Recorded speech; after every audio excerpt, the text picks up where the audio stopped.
Good morning and welcome to Office Hours, the show where we answer your technical media production questions. So make sure you get those questions in. We'll talk about how you can do that in just a bit. But Guy, let's get right to it. All right, first one comes in from Alexander Knight in Port Coquitlam, BC, asking what's the deal with Infocom and how does it differentiate between NAB? What are the general landscape of products, vendors that attend that aren't there at NAB?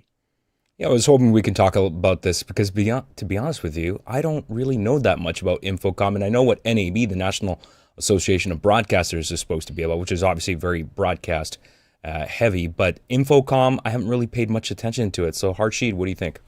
Okay, so let's trade notes. You know NAB, I know Infocom. I went to Infocom Orlando last year in Orlando, Florida, and this year I'm trying to plan on going to Vegas. However, what is the difference? Well, I don't know. I can't see it. I can only tell you this much is integration is the biggest key in Infocom. So someone that might make a boardroom might want to come to Infocom because you're trying to get an sRG Sony camera or BRC camera. You might want to use Sennheiser, what do you call it, like tabletop mics or podium mics and such that. You may want to use any of the Shure stuff that works in boardrooms, corporate, etc., etc. NAB is broadcasting. This is more so, I think, conference rooms to education to also where I come in with the disability intersection. How do people work? So they have a thing called HEDMA, Higher Education, forget the MA part, associations for the A. But point is they're all different associations, so you could get certified. A lot of people go to Infocom to get certified because their sales is actually those classes that you take. NAB probably does similar things, like you're part of the NAB Association, National Association of Broadcasters. So Infocom is something similar, but it's more for integrators, and you may get DoD, or Department of Defense, aka War. You may get as well as other elements such as speaker companies that come up. So I saw Samsung, Revolution, and Revolution is speakers that you put them in the wall. Samsung had all kinds of flat panel. We have our friend Marty Adius that's on a panel most of the time on Wednesdays, and his company with the flat panel designs, they're out there. So you get to have a different feel. Maybe it's more of that, but maybe you have other feedback what NAB feels like, because I did miss that one. Okay, interesting. Yeah, so it's more about system integrators. Brands like QSys, I'm sure, would Yes. probably would fit in that department for sure. Guy? Yeah, well done explaining it, Harshid. The layout is similar. You know, you got your booth, you got your folks coming in, but the people and the caliber of people, it's just a little different. Where you might have at NAB some cinema people, some content creators. You're not really going to have that at Infocom specifically. Like, they're not going to that show looking for cameras, even though Blackmagic's one of the biggest booths there. And when I went a couple of years ago, I was shocked at how big their booth was. And then Photo Joseph was there, and I was like, Photo Joseph is more, I think of him as a camera guy, cinema guy, and he was there showing the latency test of at the time it was the G2, when it was able to send a video signal from its encoder internally to another, and he was showing how fast it was. And I was like, that's kind of wild to see that there. But that was their setup in the booth, was see how fast the signal can get from A to B direct from the camera. And so what Harshid was talking about, like this command and control and throwing video signals around from one boardroom to another, that's right up their alley. Netgear switches, you get a lot of LED walls, you get just institutional buyers. So I've exhibited there. I paid for a booth that we exhibited at the time I had the product, the one by the studio. So we paid for an 8x8, and the amount of people, a lot of them were those folks that you see a lot of badges that say CTSD or CT. So Avixa is the entity that handles all of those credentialing for giving installers a certification to show that they know their stuff, that they passed the exams, they passed the test. So a lot of people go there to get those credentials, and then you just see them. They wear them like a badge of honor. I mean, and they deserve them. I mean, I have the book over here. It's hardcore stuff. I mean, it's a little dated. I mean, the new stuff is very IP driven, and that's why you go to these shows. You see the latest and greatest, newest stuff, and you get to talk to the folks. We cruised around with one of the Ivies on a cart and talked to some people, and David Brady knows his stuff, and he was asking some of the vendors some things through the Ivy, and it was really cool to hear the dialogue back and forth, because they were speaking a language.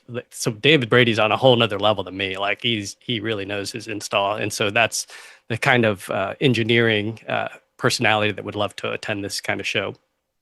And how does somebody get in? So, for example, like do they easily give out media passes? Do you have to pay money for a pass to get in? Like, if you just wanted to go there and do interviews, how would you go about doing that?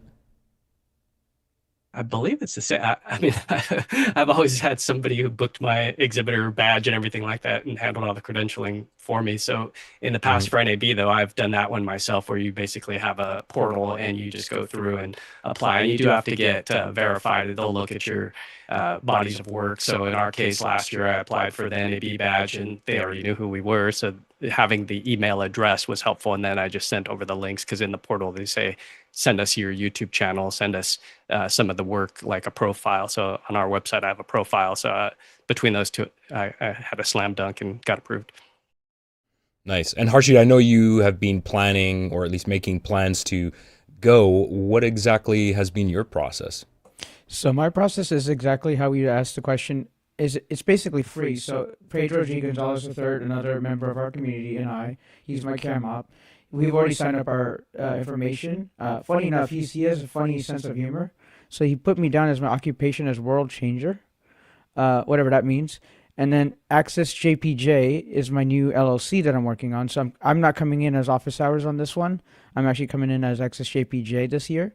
Last year I was actually as office hours global, and so again, they've known some of the people like Gabriel Vincent from DPA. I've met him, and then the gentleman that owns Austrian Audio. I didn't realize he was the owner, but me and him were just having a nice chat. And again, it's I think it's Martin Seidel, I think. But anyway, point being is I've seen the people. Now I'm going to be on camera with the people. So the process is we have everything set up from last time from Indy. We've bought the equipment. We do need a transmitter or two from SLD for SLDX system from Shure. That way, if I have my Sennheiser MD46, I could throw a transmitter on it. I already have an SM58. Now we have two handhelds, so I could keep one in my porta brace in my pocket, ready to go. And then secondary, I could give the long-handled MD46 to a guest. Now we got clean audio in a congested, loud maybe area. So that's kind of the idea. And cost-wise, just hotel, flight, and food are the only factors to go green. Right. And I don't have her contact information, but I think it was Laura, Laura right, from Davidson. Shure. Yes. Have you reached out to her to see if I've maybe they tried, can? but I think after a conference that I just came off of in earlier the year, ATIA, I don't know if I think I overwhelm people with my energy sometimes, so I need to learn how to hone it in personally. Mhm, So I'm mhm. scared to contact her at this point, personally. But I know she's a gracious person because these SE215s is thanks to her, my ears, my in-ear monitors, and it's thanks to her that I have the Shure MV7 Plus because she helped our community member Martin E. Regan, who is paraplegic, wheelchair, and we were able to get him on a piece of content that I did for my channel. But then, thanks to Shure, that they saw the power in it, and I was able to get his oxygen tank off the air and interview Martin E. Regan. So I applaud Shure for at least acknowledging that. But Right. I'm also afraid of partners not to. I don't want nothing for free. I want to work for it. Gotcha. Well, okay, we can talk maybe more about that offline. Good discussion. I appreciate you clarifying what Infocom is about. Guy, let's go to the next question. Next one's coming in from Austin, Texas. Paul Wallace asks, how would you use Sound Devices Astral Mini Plus? Longer battery, wider RF range, and IP67 protection. And he's got a link here to Sound Devices website. Yeah, this looks pretty cool, and I've got the product page pulled up in front of me. But Guy, what do you think of this? Well, exactly what Harshit was just talking about, because he has a need for that specific plug-on transmitter. So in the past, we've used, electrosonics, and we've had good success. One of the things that hurts in wireless is this stuck in a certain range, limited range. And one of the benefits of some of these higher end devices is what they call wideband. So how would you use this? Using that wideband in a trade show type environment with its RF heavy, you could do a scan and you could definitely find an open channel out of, I mean, that's the entire, that range that it does is like the entire spectrum that's the FTC or FCC will allow. And on Harshid's mic in particular, when we did NAB, we used an SM58, and man, I could tell the difference in reach between that and the MD46. If you're going to be doing those kind of interviews where you need the mic to be a little looser, like you're the one holding on to it and you don't want to shove the mic all the way in their face just because of the arm length and the comfort zone of like getting in somebody's bubble. The MD46 was designed for that. So how would I use it? I would definitely use it with a plug on. Harshit's holding up one of his mics. I would use it with my MD46. And then the other nice thing about that one is that if you are doing the outdoor style survivor, the stuff that Mickey does, with that IP67 rating, you have less to worry about if you are going to do like a wireless shotgun and have some people will do a wireless boom, and that way they're not cabled and not being held by constrained by the leash of being directly connected to a camera op. And this is pure digital. I mean, that's the other thing is some of the stuff that's RF, I mean, it's good, but they call it the jangling keys test. If you ever took some of these older systems and you jangle keys in front of the mic, they bust apart because of the compression and decompression. With this digital stage, you don't have that. And then it sounds like that they also were able to get recording built in, which is one of those features that was under patent from Zaxcom. So it sounds like they were able to reach an agreement and have the 32-bit float in the transmitter. So that way, even if you do take a hit, it's a localized recording. So this has got to sound amazingly clean.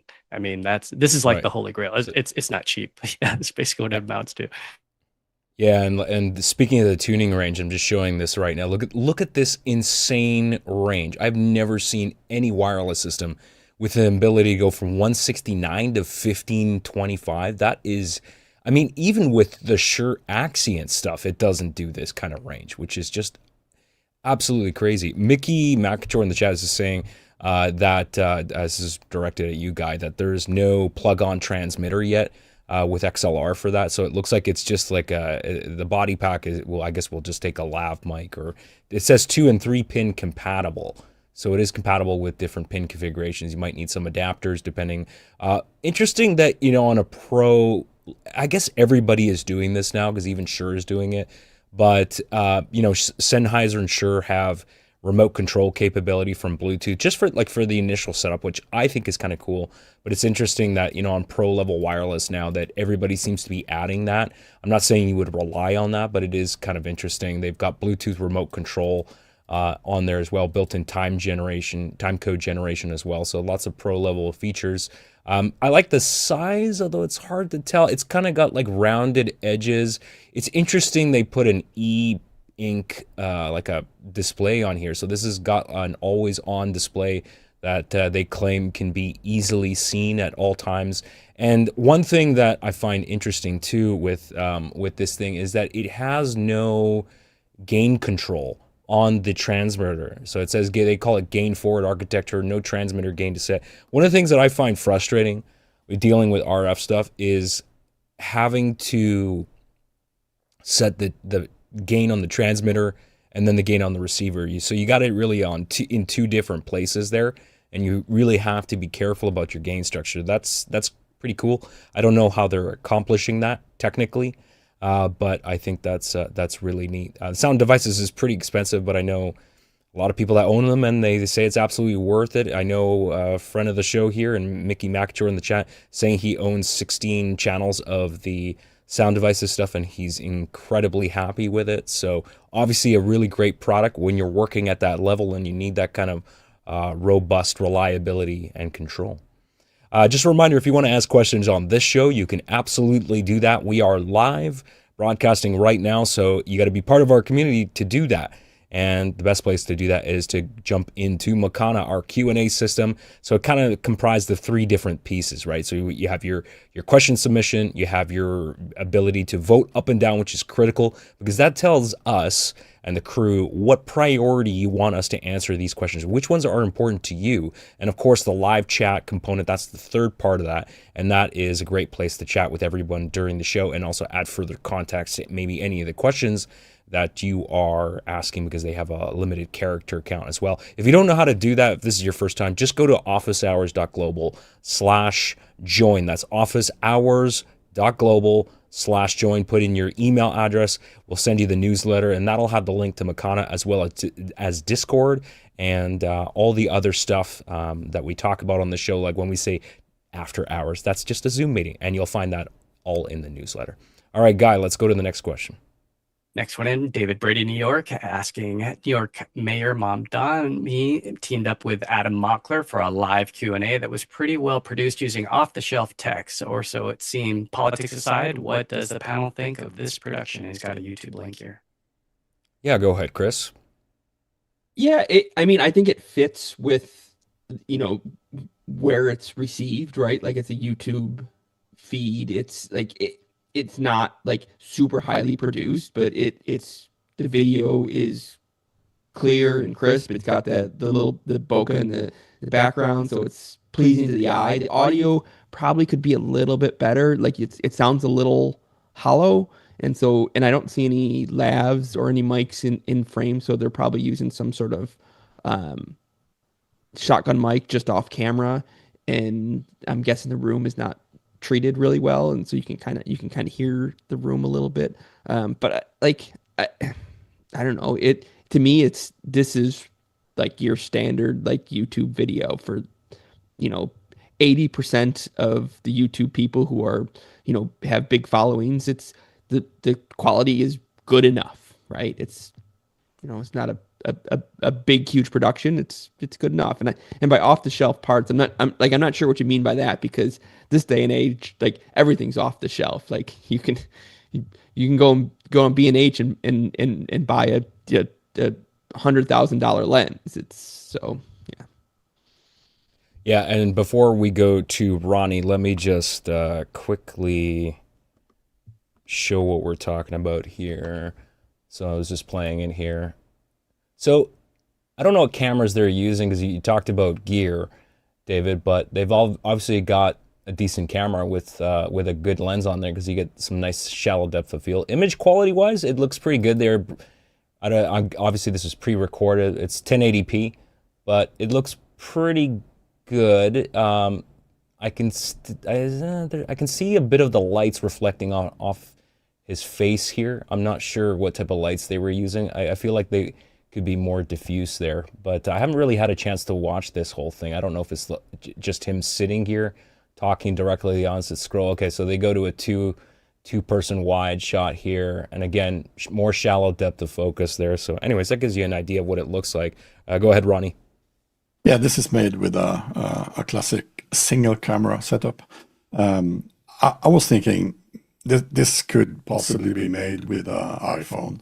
The zooming is a little bit smoother. So when I'm using my iPhone on the DJI gimbal, I have a button that I can turn, or kind of a screw button, which I can use to zoom in and out. And that is pretty smooth, even on an iPhone.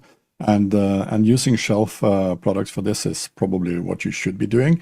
I think they have a little bit more expensive camera, but what I would do, so we almost never do single camera productions. We always have at least two cameras to be able to, instead of zooming in and out between close-ups and two shots, or even wides, we use at least two cameras so that we can interchangeable select them and do the reframing on the other one instead of zooming in and out. I think zooming in and out is something you should really just do in a really difficult situation. Elsewhere you shouldn't be doing zooming. So that is my only critics for this clip in particular. I didn't have an option to listen to the audio, but I think based on the fact that they have a single camera and have a setup like this, I don't think they had too much thought about everything else that is going on, both audio-wise, even if the background is kind of cool, better than I have here at least. All right, let's go to the next question. Paul Wallace in Austin, Texas, asking, Telos showed 4 products at NAB. Is anyone keeping up with the broadcast radio side of NAB, or has it gone fully video and streaming? And he's got a link here to a Mix Online news product. I read this announcement, but I haven't really dig too much further into the Telos stuff. I did hear about the announcement on the console here. So they announced a couple of things here. We actually had Frank Foti on The Last Angry DJ. He's an absolutely brilliant engineer that, most people know him as the guy that invented the Omnia audio processor, which it's not cheap, but if you have a radio station and you want really, really good sound, you want that final polished sound going out to air, everybody buys an Omnia processor these days. I can't remember how much they charge for it. I think it's $5 or $6 at least, maybe more. Let me just go to the press announcement. So there's the new console here. So it's a new compact console with, I believe it's 10 faders, 8 motorized faders, expandable to 16, with a touchscreen monitor section, same audio performance as the larger, more expensive Quasar, XR, and SR consoles. And then, of course, they talked about the Omnia processor announcement. For some reason, they don't have a screenshot of the Omnia processor. There's not much to see there. It's just really a rack mount processor. One of the cool things about the Telos consoles I like on these displays, I like their audio metering, and I like that they put a LUFS meter right on the console there, which is really cool. And so you got to remember, too, with these digital consoles these days, gone are the days of all the analog I/O being on the actual console with all this wiring hanging off the back of your console. So now they've moved to putting all of the I/O and the guts, the brains of it, the FPGA processing, all of that is now in a rack mount unit that's in a server room somewhere else. And basically these are just control surfaces effectively, and they're just connected with just a network cable to the remote I/O in wherever it is, typically in another room. So that's how these things are normally designed now. But it's really cool stuff. I've always wanted one, never could afford it, but Telos makes good stuff. Not much else to say about that. Let's move on to the next question. Next one in from Harshit Trivedi in Daytona Beach, Florida, asking, what keyboard companies are you down with? I don't mind Keychron or others, looking to get silent switches for mine. Chris Sabato, go ahead.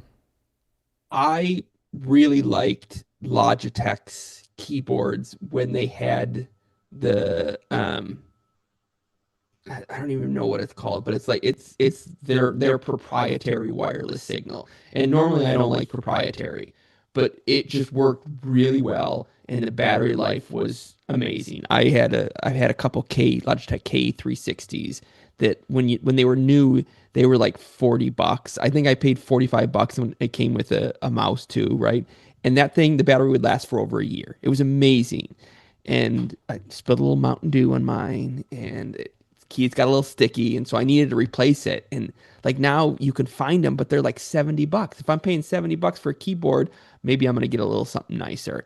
And I really struggled because I wanted one with a compacted format with the 10 key. So like I want the 10 key, but I don't want the arrows.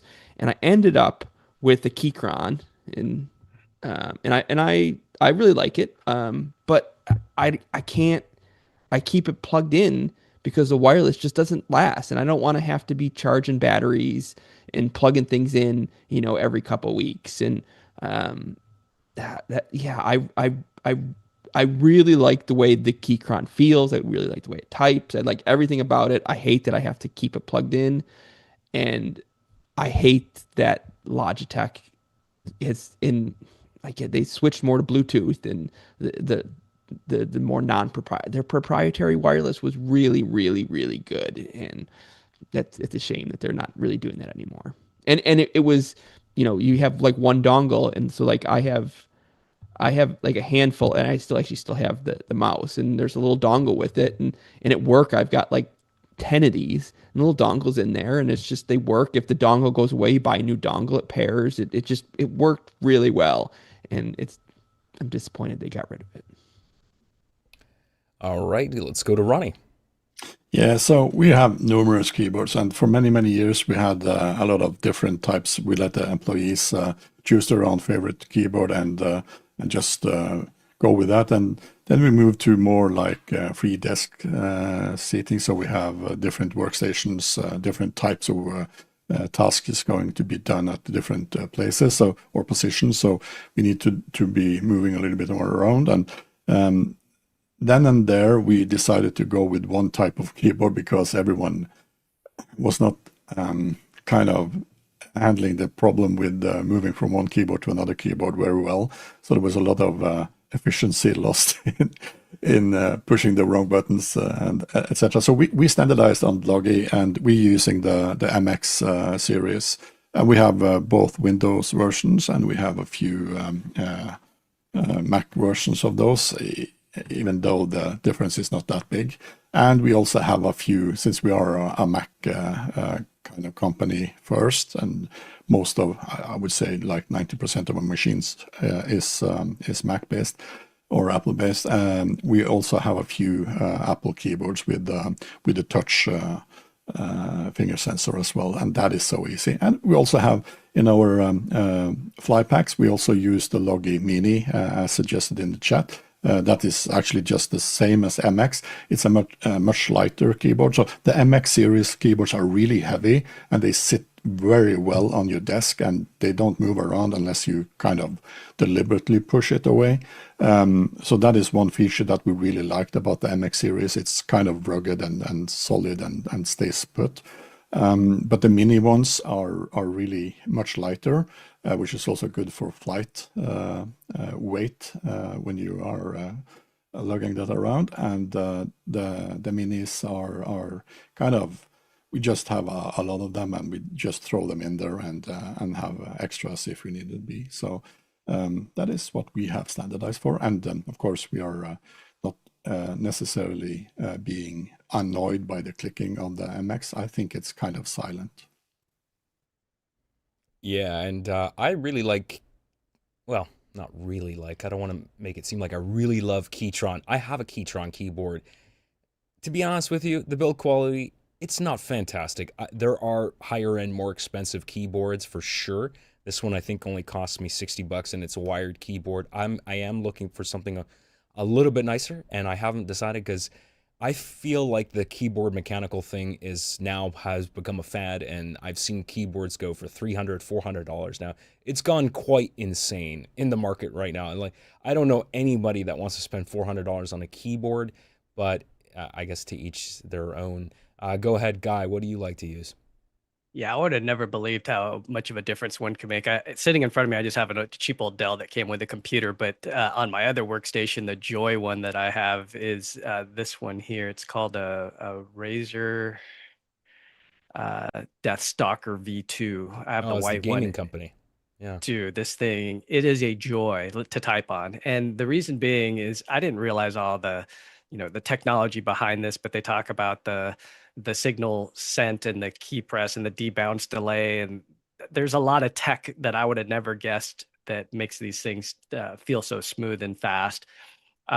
The other thing I like is in the top right corner, there's a volume slider. So I used to have this stuff on Stream Decks, and now it's integrated into my keyboard, so I can mute and unmute with this this button here and play and pause. So there's some software too where you can go in there and tweak this stuff. But man, I would give this one a try. It's the Deathstalker V2 by Razer, and you'll love it. It's And how can you not want a product that's called Deathstalker? I love their product names, gaming companies. That's fun. Harshid. So, we started a show. You asked me about Infocom. This is why Infocom is so critical to me. I got to feel, let's say, the Stream Deck that has a scissor switch that actually is a mechanical feeling, right? Versus a mushy switch. Well, Corsair actually owns Elgato, if we haven't known that already. They sent me a K70 at one point, and it's wired. I don't mind it. It has speed switches on it. With my MS, if my finger just hovers over a key like it did one day on a 0, I was pushing down on a 0, not knowing my fingers pushed in the downward position because it's so lightweight. It's speed switches, that's what they call them. Every keyboard has their goods and bads, as they say, pros and cons, if you want to say it better. What I'm trying to get at is, okay, Keychron has a software. I forget the exact name right now, but you basically use that to get any key macros, etc., and you can make it work. There's another few brands like the Moonlander from XSA or ZSA rather, and there's also the Glow. The Glow is a two-piece keyboard, which is again you're getting into the $200-300 as you outlined there, Alex. The thing is if I could make having solid switches on it, I could now type while I'm typing or move around, because you know that you always hear me do one of these things and one of those things. It could get pretty loud. And the fact is, silent switches, you could put them on any keyboard that allows you to hot swappable switches. So we've talked about Newfie, as Alex Lindsay used to love his Newfie. We've talked about Logitech. They're great. Logitech software is great, but the price point is not always great because for an MX Mechanical, I had one. Mine's still taking vacation in India, so I'll go see it in September. But what I'm saying is I'm still trying to replace something that works for everybody. And the fact of having silent switches, you're just switching it out, but can I see it? Can I do it? My fingers are achy with MS nowadays. So if I buy it, I have to have somebody put in the switches for me and then ship it to me, which Keychron doesn't do that on their own. So that's why I was asking. But great thoughts, guys. Thank you. Yeah, absolutely. I know you're looking for a quieter keyboard, but I really feel like the louder the keys are, it sends a signal to people around you that I'm doing something very, very important. I mean, just like classic example, like excuse me. Can't you see I'm in the middle of something? You know. All right. Just to bring in a couple people from the chat here. David Brady says my classic IBM Model M when I'm really angry. Yes, break out the IBM classic 80s IBM keyboard if you really want to sound like you're doing something important. A lot of people seem to really like the Logitech stuff, like the MX keys. Mini, mentioned by James Haldane, and Paul Vall, who says the Logitech MX Mechanical. He likes that one. That one's not going to be very quiet though. So yeah, lots of love for the Logitech stuff as well. All right, let's go to the next question. Paul Wallace in Austin, Texas asks, are you ready for Beat? It's a free, local-first Mac app that puts story beats, blocking diagrams, and Claude AI on one canvas. Built by a filmmaker, no account required, no strings, and he's got a link here to beat-app.fi. No strings. I don't know about that. It's great until somebody stops developing an app. I'm always wary about that stuff. And the name escapes me of the long time gold standard for screenwriting. I forget the name of it. It was a Mac app too that everybody used, and it's become kind of clunky over the years. But it's cool to see somebody else making something that's competitive. I think it looks really cool. It looks like a modern Mac app. I like the interface. I'm going to have to give it a try. And it looks like, yeah, Mac OS, it says free. iOS version is $12.99. That looks like that's in UK dollars, pounds, $12.99 pounds. So yeah, I don't know. I guess I'll have to give it a shot. Is that going to automatically make you a better screenwriter? Probably not.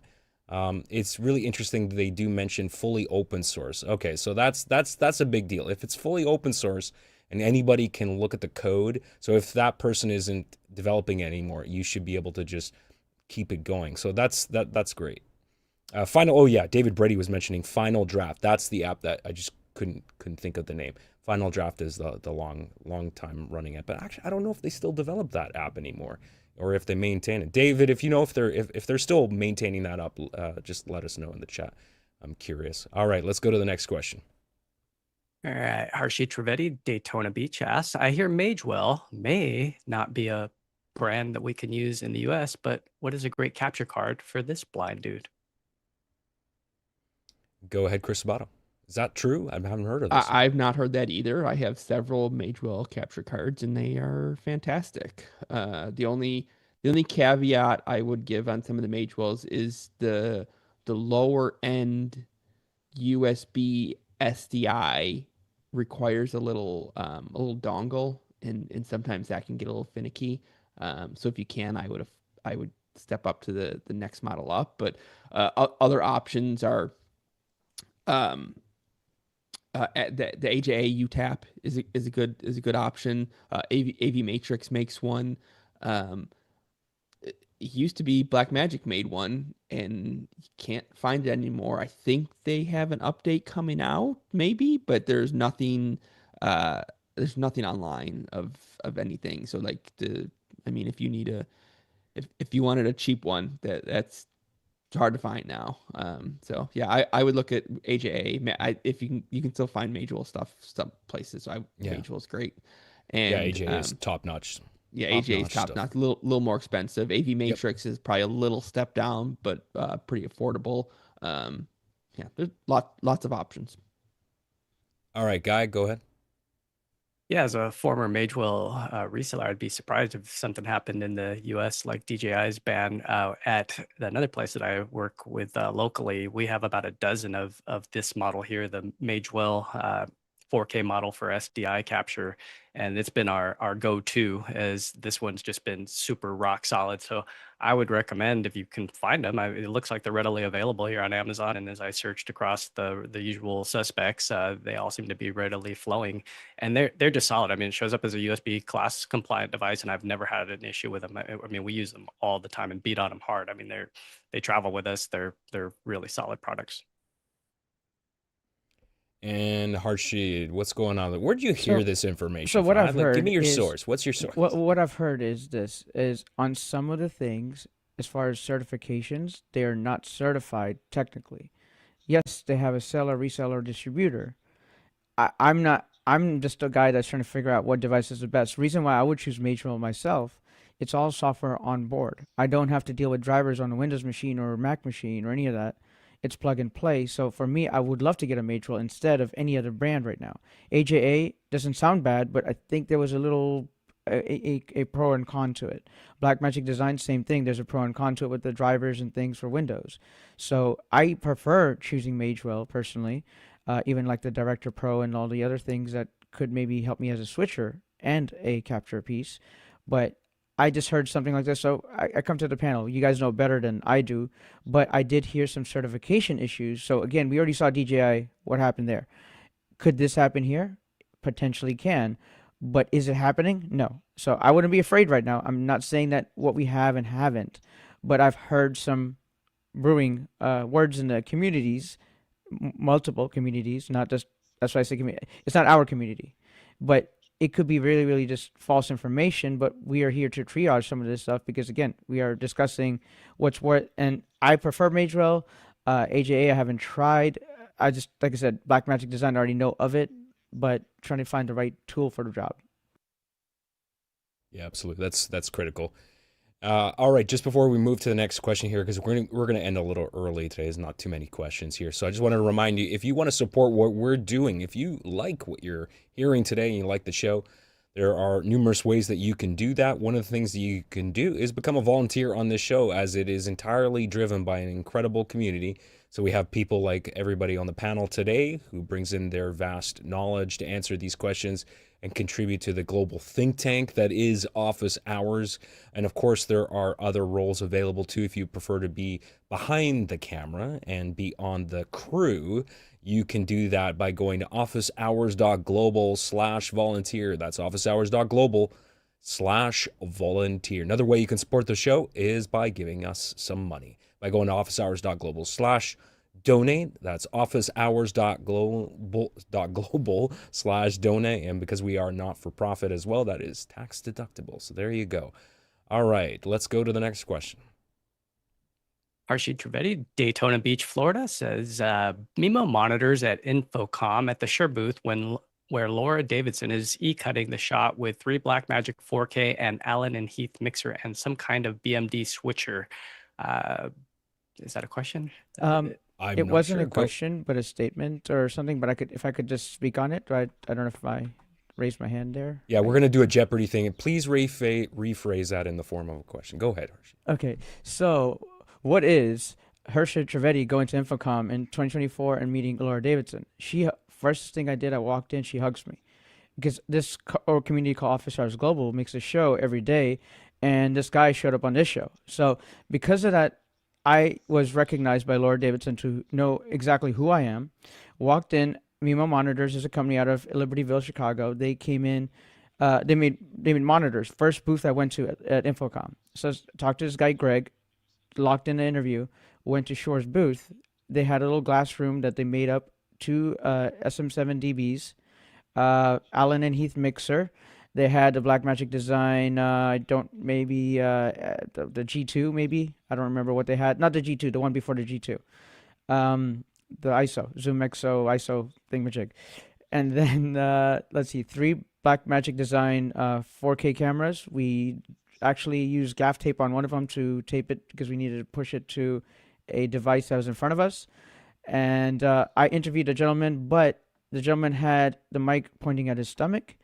no big deal. We had our great friend Jeff Francis from South Carolina who picked up the audio, lifted the levels. A year ago, I started my channel, and that was thanks to Shure at the Shure booth, thanks to Office Hours Global, because Tony Mobley and others in the community said, go do this. And so that's why I kind of brought in the question, but I was supposed to be in the private chat, but now you guys see hear it and support again. Office Hours Global /donate. There you go. Very cool. By the way, did you happen to find out what type of Allen and Heath mixer was being used? Was it one of the new digital? Because they just released a whole 2024, so not the new stuff. Not it's not the new stuff. Yeah, because they just announced the new SQ Plus line. It all looks they yummy. refreshed.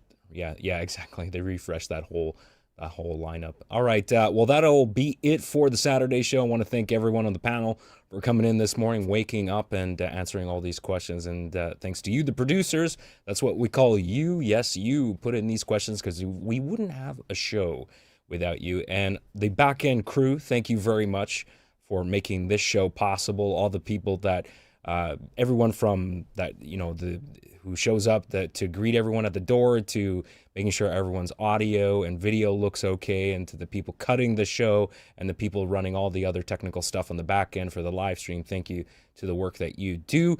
Just a reminder too, coming up after this show, we do have some meetings. So our typical, first Saturday of the month meetings, we've got a new volunteers meeting at 8:30 a.m. Pacific.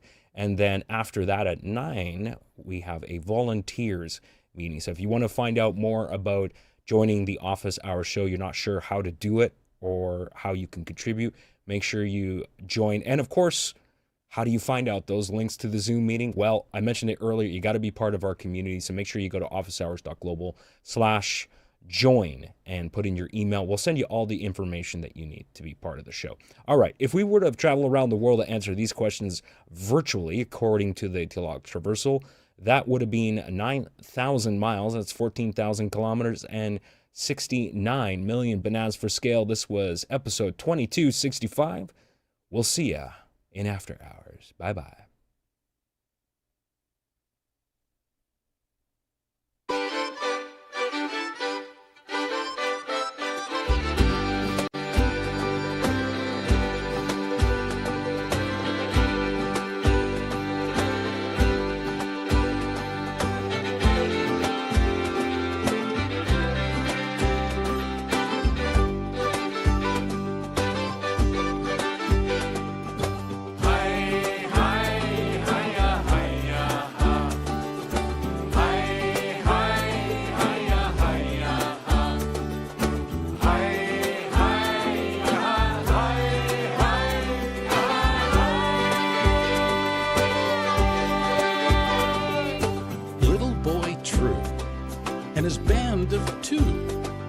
His dog named Harry and his parrot named Drew sailed in their ding, a raft-like thing, under calm blue skies. Drew began to sing. I like the sun and I like the wind. I like myself and I love my friends. Nothing's here that can bother me. I am free. Hi, hi, hi-ya, hi-ya, ha. Hi, hi, hi-ya, hi-ya, ha. Hi, hi, hi, hi.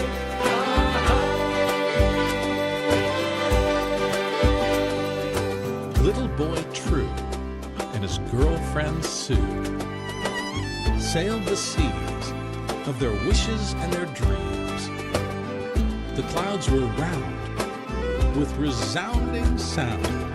It filled their sails with harmonious wails. I like the sun and I like the winds.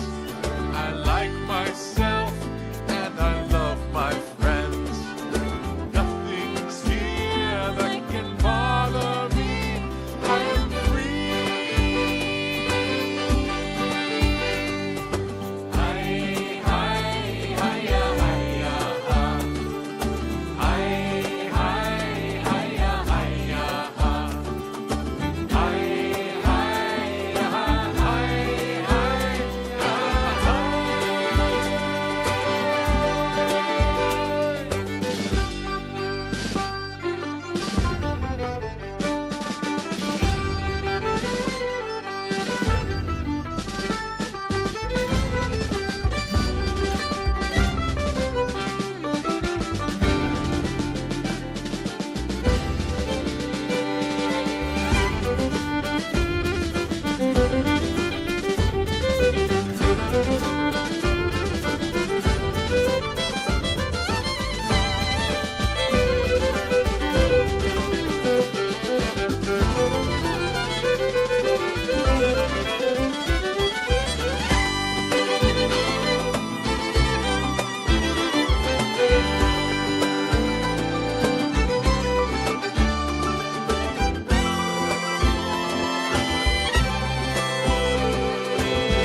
boy true, and everyone he knew sailed that thread between the living and the dead. Though the sun withdrew from our little boy true, his waning voice could still rejoice. I like the sun and I like the wind. I like myself and I love my friends. Nothing's here that can bother me. I'm free. Hi, hi, hi-ya, hi-ya, ha. Hi, hi, hi-ya, hi-ya, ha. Hi,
You can stop.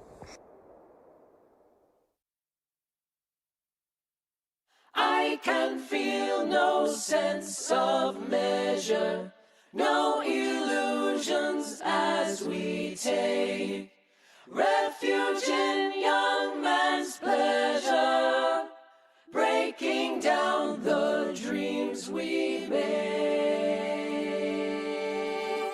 real.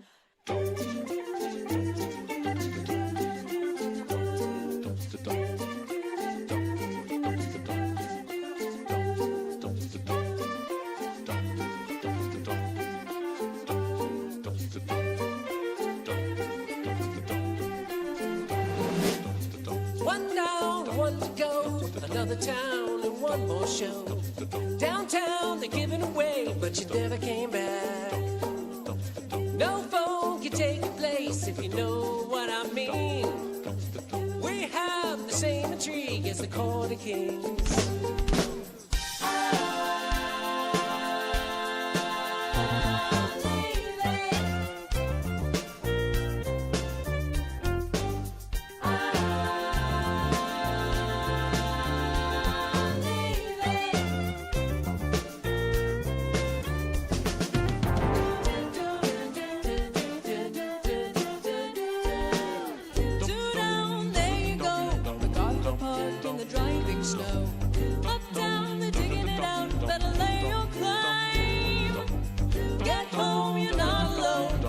Broke out of the danger zone.